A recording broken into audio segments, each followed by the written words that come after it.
All right. Good morning, America. That was a little bit of Lucinda Williams and Joy. I'm coming to you live from Middletown here, although this is a recording, so I can't really say it's all that live. If I screw up, I'll just edit it out. I'm going to start off with a little review of Google News here. And top story here, Clinton, Trump focused on Florida. Next. Watch Obama reads mean tweets. That's a pass as well. I'm kind of tired of the election. Here, 2 weeks out. We're 2 weeks out of the election, and let's just roll out the polling machines, please. Mosul, Christian refugees who can never return home. This is interesting because this has long-term ramifications. The conflict in the Middle East has displaced a lot of people, and there's a lot of people in temporary status. You have people in Calais who are being moved out of there because they're just not welcome anymore. But then where do they end up going? And then now here's a story about Christian refugees. You know, the hope is that some of these Syrian refugees, after the civil war is over, that they'll go back home, and it's just a temporary thing. But maybe not so much. Here we got Christian refugees who can never return home. Let's figure out why. This is worth a little time here. Oh, let's just cut the volume. Where's my volume control here? Yeah, did I tell you that I could edit this out? Here, just knock this out. Thank you. Whew. Too much hype. Anne Danielle can never go back to Mosul. This is a CNN story. It has been 2 years since her family fled the Iraqi city. Okay. ISIS ushered in a reign of terror. Amazing that a regime such as ISIS could take over so many towns in this day and age. Although this may be the sign of things to come, maybe this is just the beginning of a very ugly period in human history when death cults arise and push people out of where they are. As part of the local Christian population, there were only two choices facing Anne. Anne and her husband and their two children: run or die. Okay. Yeah. Okay, so let's see what we're getting down to in this article. Seeing the sea.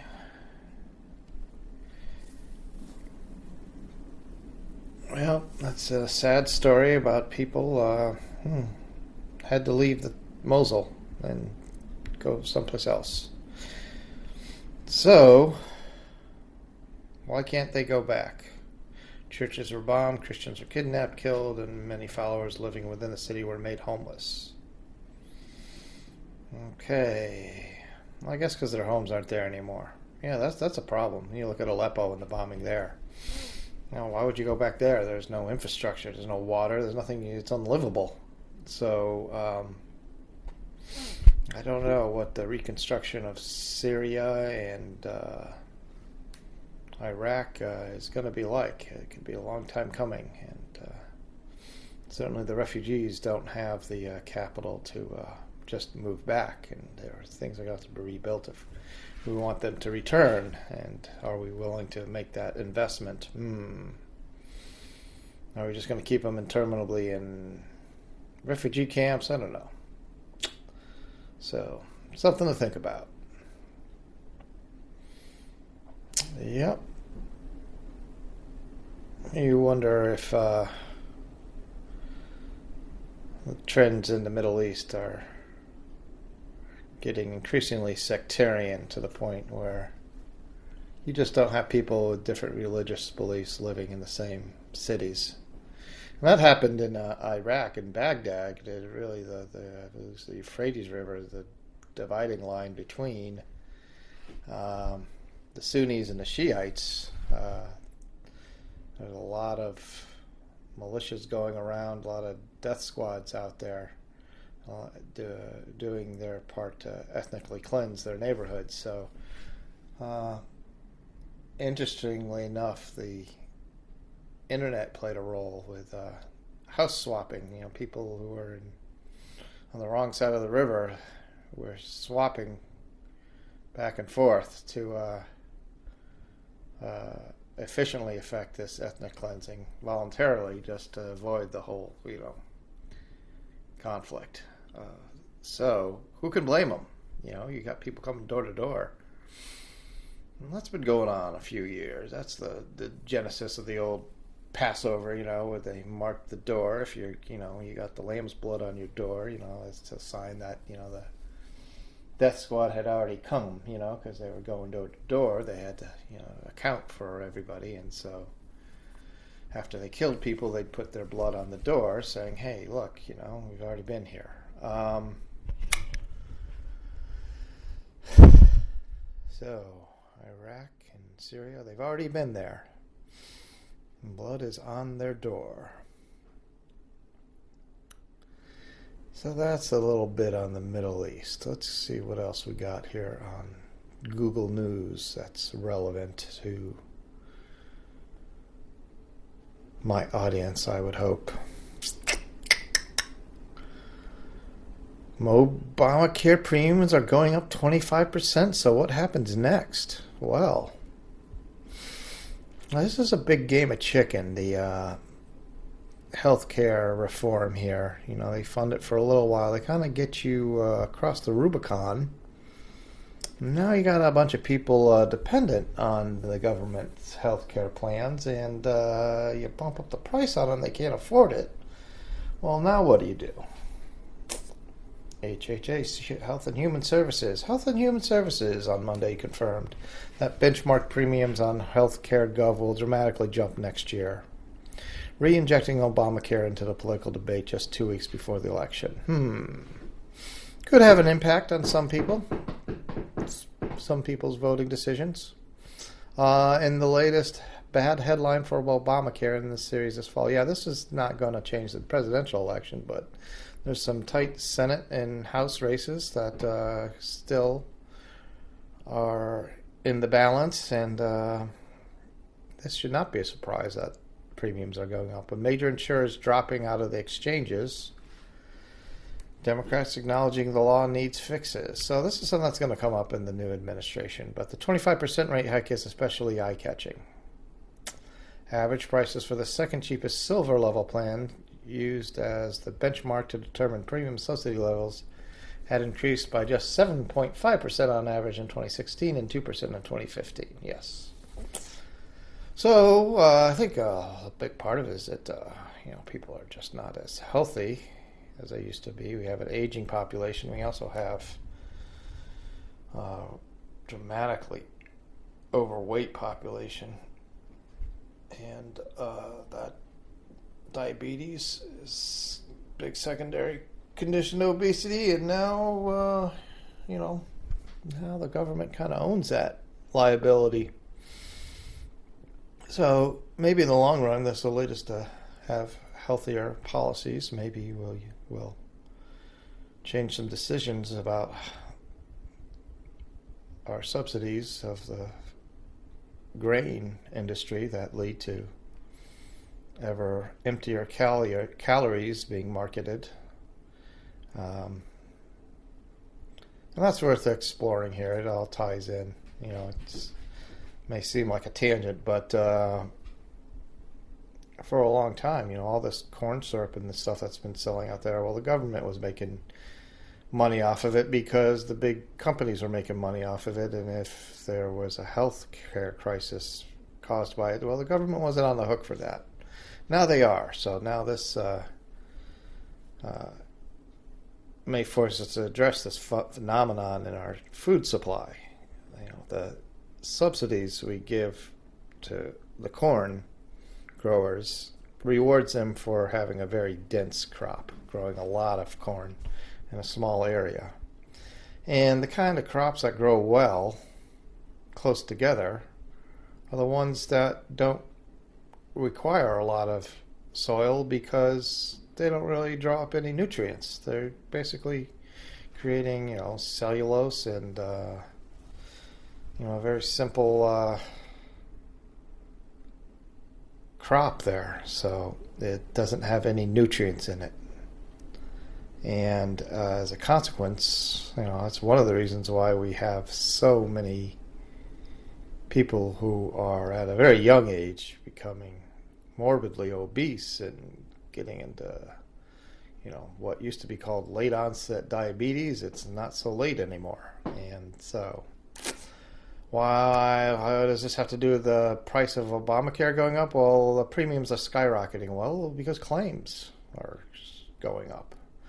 And the people who take these plans tend not to be the younger, the healthier ones. So that's another issue that is pushing us to have to reconsider, our whole private healthcare system.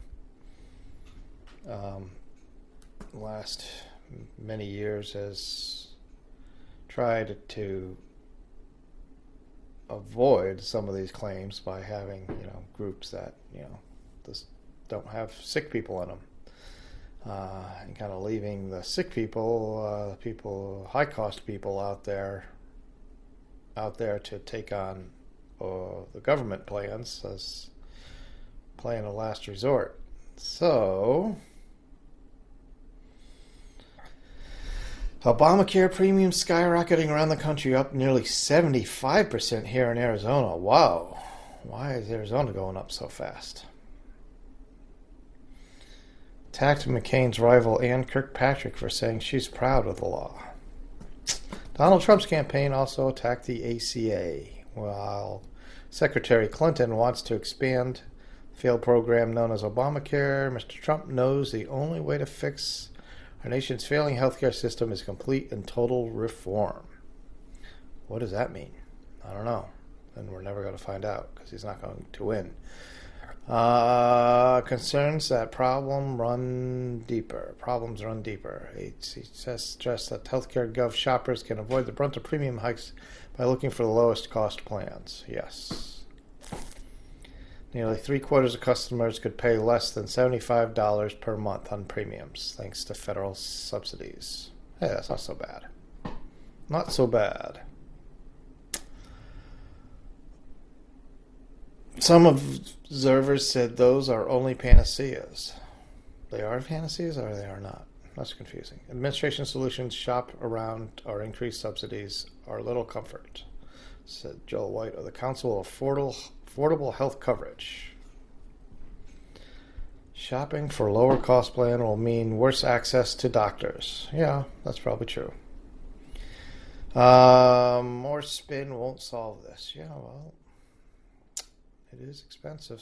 Healthcare is expensive. May need to put more money into it.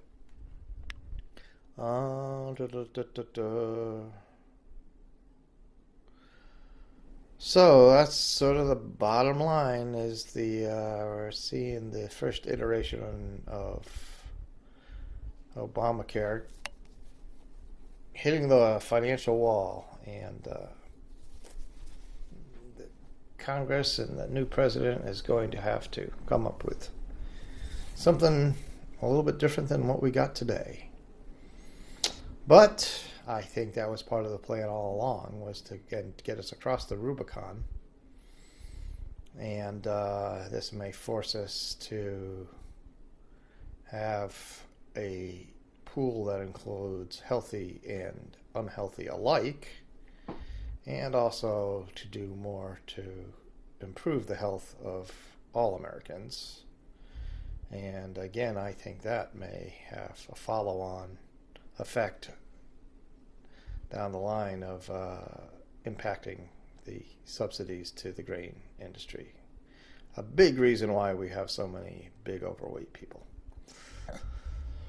What else is going on out there? Dream World accident. No accidents happen. That's not really news. Obama reads mean tweets. Oh, we already covered that. Wait, the Cubs or Indians are actually going to win the World Series. Yes. The Cubs or the Indians are playing each other. So one of them will win. Next, self-driving semi-truck makes first trip, 120-mile beer run. Wow. 120-mile beer run, self-driving.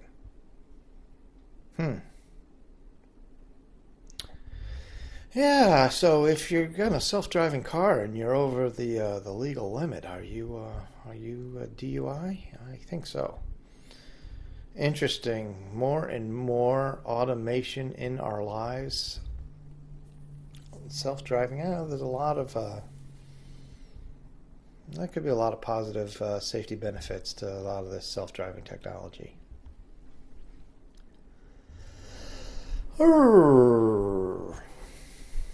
Okay. What else do we want to talk about? Did Xiaomi just preempt the iPhone 8? Nah, I don't care. Apps, iPhone, don't care. Microsoft CEO says mixed reality is the ultimate computer. Okay. I work in the IT field. I don't really feel like talking about tech stuff today. Philippines Duterte. If you've been following, this guy is a loose cannon. The president of the Philippines hits out at U.S. and then heads to Japan. Yeah.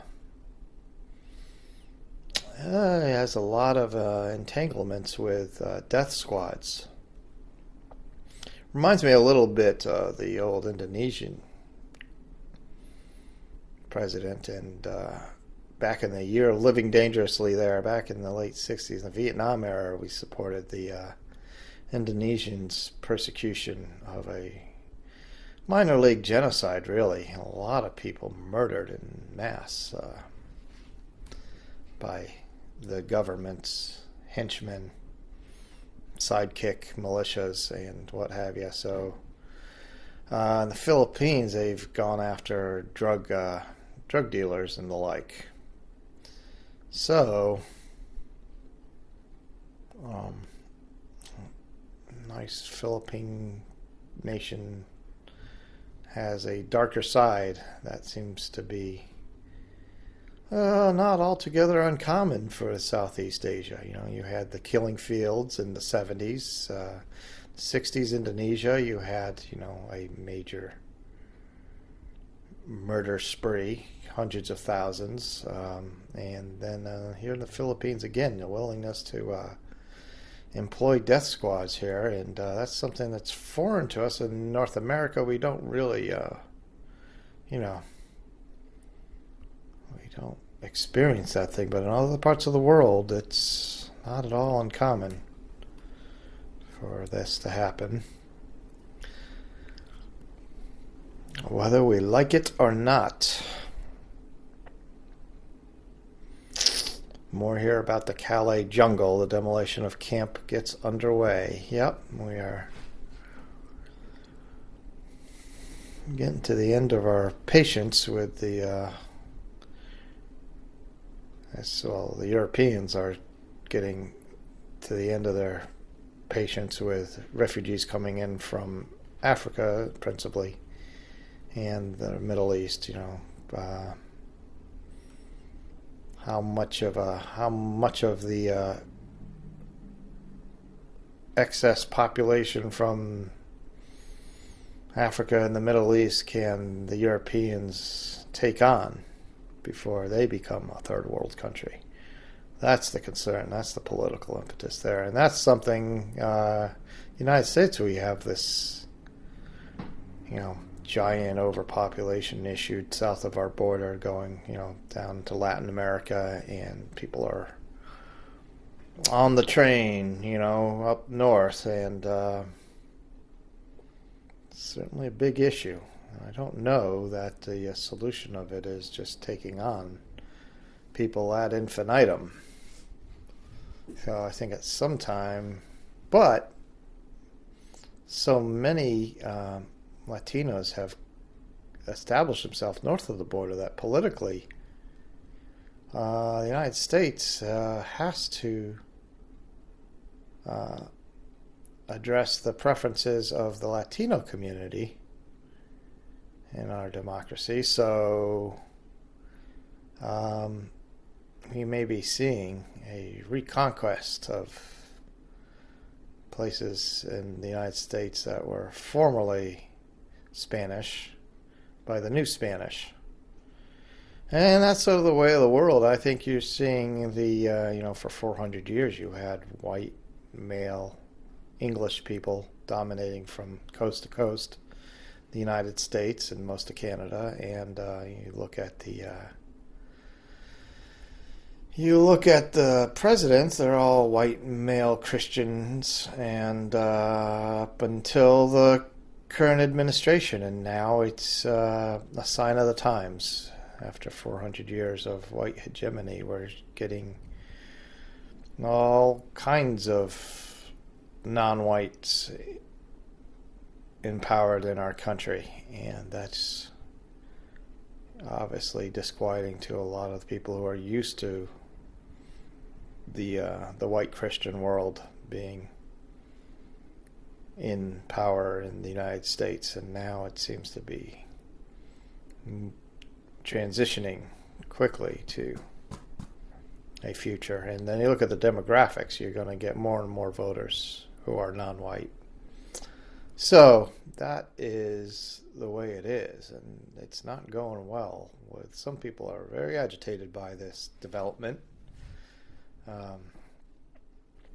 And that's the whole base of support for the Trump campaign, and after Trump goes, they will still be there. They'll still be sizable, but I don't think they'll ever be a majority force, and I think there will always be a minority. They're just antagonize too many people who are not so myopic in their worldview.